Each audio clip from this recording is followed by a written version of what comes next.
como isso aconteceu. E isso é importantíssimo porque demonstra a falibilidade do sistema de defesa antiaérea dos americanos. Ou seja, isso pode reverter a curto e médio prazo já a possibilidade de diversos grupos do eixo da resistência serem muito mais eficazes em relação ao big picture da história, que é expulsar o império de todo o oeste da Ásia. Começando por expulsá-los do Iraque e prosseguindo em expulsá-los da Síria e, a longo prazo, expulsá-lo de todas as bases americanas em todo o oeste da Ásia. Tem bases literalmente em todas as nações não só os vassalos ou ex-vassalos ou candidatos a ex-vassalos como Arábia Saudita e Emirados Árabes, a base gigantesca em Bahrein, a base gigantesca em Catar, tem bases no Kuwait ainda e, naturalmente, as bases no Iraque, que podem desaparecer, digamos, a médio prazo, as bases ilegais na Síria, são duas, e tem mais de 2.000 tropas americanas nessas bases ilegais. Então, o fato de que a defesa antiaérea, o potencial de defesa antiaérea americano nessas bases o código pode ter sido quebrado. Isso é super importante. Número 2, o fato de que as milícias iraquianas não vão desistir, mesmo se elas continuem a ser atacadas ou bombardeadas pelos americanos, que vai ser, digamos, a resposta soft dos americanos a esse ataque. Seja o que for decidido pela Casa Branca e pelo Pentágono. Seja qual for a resposta.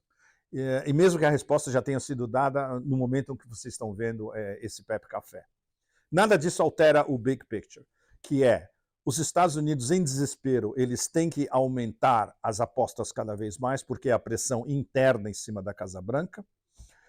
Isso vai levar aos falcões de todos os lados, os neocons republicanos, os neocons democratas na atual administração, os think tanks, o que o meu grande amigo Ray McGovern, ex-analista da CIA, cunhou a grande expressão militar dos últimos anos, o que ele chama de MICIMAT, Complexo Industrial Militar, Congresso, Inteligência, Mídia, Academia e Think Tanks. Esse complexo todo vai começar... tem que bombardear o Irã. Bomb, bomb, bomb, Irã. Vocês todos devem lembrar que era um moto nos anos 2000, quando a gente ainda estava no meio da administração Cheney, e com aquele maluco do Donald Rumsfeld no Pentágono. Houve um momento onde era praticamente certo de que os neocons estavam a ponto de bombardear o Irã, porque a invasão e destruição do Iraque não estava indo no sentido que eles queriam. E porque o objetivo fundamental dos neocons e dos ziocons, os sionistas neocons, sempre foi o Irã. O Irã é o topo da pirâmide de tudo que eles querem destruir no oeste da Ásia. Então o jogo está ficando cada vez mais incandescente, extremamente perigoso, porque agora é o choque direto, literalmente direto, entre o eixo da resistência como um todo, ou seja, Gaza que não está sendo esfacelada. Claro, o genocídio continua, mas o dito objetivo principal de Israel, que é esfacelar o Hamas, não está acontecendo e não vai acontecer, porque eles não sabem como fazer. E para isso precisaria uma invasão de Gaza, que a IDF não está preparada e que os israelenses, mesmo se tentassem uma invasão de massa, os custos em perdas humanas seriam absolutamente insustentáveis. E no momento já são. O que prova por que os israelenses estão tentando mudar a narrativa. Israel está mudando a narrativa para Hezbollah e Líbano. E as ameaças que vêm de Israel todo dia são de que eles vão atacar o sul do Líbano. E isso é bem provável. É uma mudança de narrativa em relação ao fracasso absoluto em Gaza. E, ao mesmo tempo, com o eixo da resistência cada vez mais cercando os Estados Unidos nos diversos pontos, não se abatendo, a resistência não se abate, isso é fundamental. Não só Ansarallah no Iêmen, os Houthis no Iêmen, como as milícias iraquianas, que agora vão ficar ainda mais agressivas, digamos, no sentido de agora vamos causar mais perdas ainda para os americanos e vamos ver como eles vão reagir.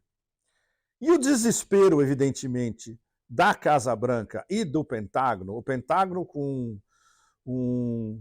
basicamente um vendedor de armas como chefe do Pentágono, que tem um câncer e tem que fugir para um hospital sem avisar a administração que ele vai fazer uma operação séria, o que é ridículo.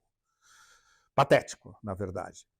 E, evidentemente, o senil na Casa Branca, que não consegue completar uma frase, que tem que tomar decisões fundamentais de segurança nacional, que ele nem sabe quais são, inclusive porque as decisões não são tomadas por ele. As decisões são tomadas pelos os mensageiros dos caras que controlam a história toda que estão por trás, e os principais mensageiros são os, além de tóxicos, como vocês sabem, Jake Sullivan, secretário Blinken e a distribuidora de biscoitinhos no Meidan, Victoria Nuland, que, por sinal, veja bem, isso se inclui, está diretamente ligado a tudo que a gente está conversando. Ela disse textualmente, não existe nenhum plano dessa administração de retirar tropas americanas da Síria. Ou seja, essa extremamente perigosa neocon acaba de confirmar que a ocupação ilegal da Síria, as bases ilegais americanas na Síria, incluindo essa base gigante de Al-Tanf, que está a 30 quilômetros da base que foi bombardeada, a Torre 22, está na Síria, a outra está na Jordânia, não vão ser desmanteladas. Ou seja, a ocupação ilegal americana de quase um terço do território sírio continua, ilegalmente, incluindo o roubo de petróleo, que é uma operação praticamente semanal, com colaboração com milícias curdas. Nada disso vai mudar. No Iraque, os Estados Unidos estão sendo lentamente expulsos, inclusive lentamente expulsos pelo governo em Bagdá também. Ou seja, o que faz a administração desse senil na Casa Branca no momento quando eles estão acuados? Eles dobram as apostas. Então vai ser a resposta de continuar bombardeando instalações no Iêmen, onde eles não sabem, o Pentágono não sabe o que eles estão bombardeando, eles dizem que são instalações militares de Ansarullah e dos Houthis. Ninguém sabe. E os Houthis falam, não, eles estão bombardeando o vazio. A nossa capacidade agressiva continua intacta e continua atuante em pelo menos 85% a 90%. A resposta contra as milícias no Iraque e, evidentemente, essa mudança de narrativa de Israel de que agora nós vamos atacar o sul do Líbano. E o plano de Israel é, em termos de demência cósmica, bom, todos os planos deles são demências cósmicas porque vêm basicamente de uma psicopatologia bíblica que está enfronhada na história de tudo que era Israel ou pré-Israel há mais de 2.500 anos. Eles querem simplesmente invadir o sul do Líbano inteiro, o que em si eles não vão conseguir, expulsar todo mundo que vive no sul do Líbano e todas as bases do Hezbollah, pelo menos a 50 quilômetros ao norte, acima, até o rio Litani, que é também cobiçado pelos israelenses como fonte de água, e eles acham que eles vão conseguir. Ou seja, em termos de delírio cósmico, isso é completamente absurdo.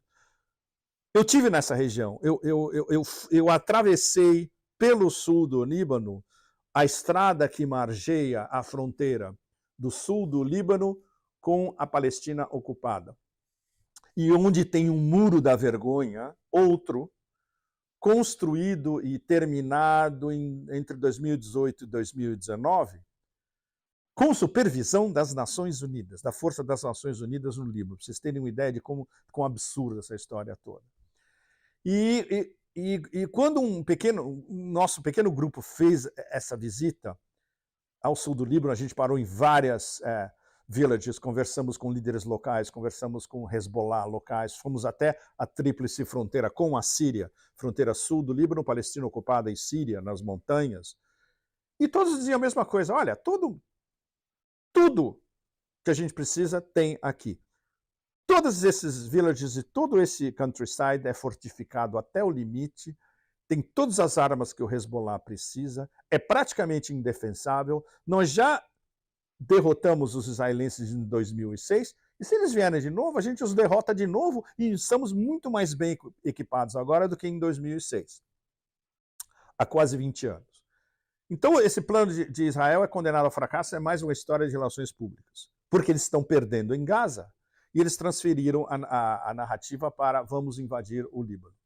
Então, tudo isso está gerando uma tempestade perfeita no oeste da Ásia, que pode levar a consequências no momento inimagináveis, ou seja, uma guerra em fronte múltipla que o Império não está preparado contra as milícias iraquianas na Síria, ajudando Israel no Líbano, ajudando Israel a se remilitarizar para a guerra em Gaza e com o clamado desses neocons furiosos e histéricos de bombardear o Irã. Ou seja, a gente está nesse ponto. A possibilidade de uma conflagração total é mais do que plausível. É o que ninguém quer, a não ser justamente o partido da guerra do Império e os sionistas em Israel. Então, é muito difícil eu tentar deixar vocês com uma perspectiva otimista quando a gente está basicamente olhando mais um vulcão gigantesco a ponto de iniciar a sua erupção. Então a gente pode contar, vozes de sabedoria no momento não há muitas. A gente pode contar com o governo em Teherã, que não quer de maneira nenhuma entrar em uma guerra total com os Estados Unidos. Bagdad, que pode, tendo um diálogo Bagdad-Washington, os iraquianos no governo pode dizer aos americanos, olha, moderem, porque senão os principais perdedores vão ser vocês. E em Washington é muito difícil a gente achar uma voz de sabedoria, porque as vozes de sabedoria, de racionalidade, elas não estão em Washington. Elas estão em canais no YouTube, em websites independentes, em gente respeitadíssima dizendo que essa escalada do Império, provocada basicamente pelo genocídio em Gaza, é absolutamente irracional. E, ao mesmo tempo, eles sabem que a administração do Senil na Casa Branca e os neocons em volta dele não vão, dar um passo atrás. Então, as vozes racionais dentro do governo em Washington, elas praticamente não existem. E é isso que torna a possibilidade desse vulcão entrar em erupção a qualquer momento, são terríveis. Muito obrigado a vocês todos. Um grande abraço de Moscou. Até o próximo Pepe Café, que vai se concentrar a fundo no que está acontecendo na Rússia. Tchau, tchau.